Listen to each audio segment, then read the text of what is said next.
तर आंदोलनाची पुढील दिशा उद्या संध्याकाळी 5 वाजता ठरवणार। मनोज जरांगे यांनी मराठा आरक्षण आंदोलनावर हे स्पष्ट केलंय।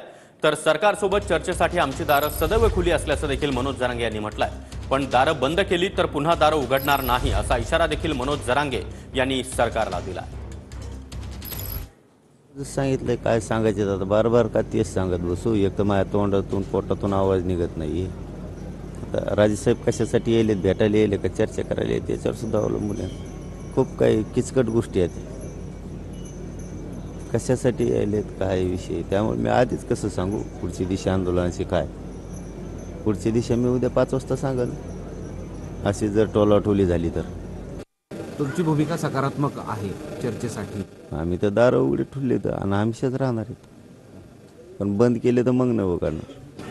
तुम्हाला जे नोटिफिकेशन दिलं होतं 27 जानेवारी 2024ला त्यावर सकारात्मक काम म्हणजे कारवाई सुरू आहे, त्यांच्या ज्या सूचना हरकती असतील नाही कारवाई फारवाई नाही, डायरेक्ट अंमलबजावणी पाहिजे। 6 12 महिने असते कुठं सकारात्मक कारवाई फारवाई नाही।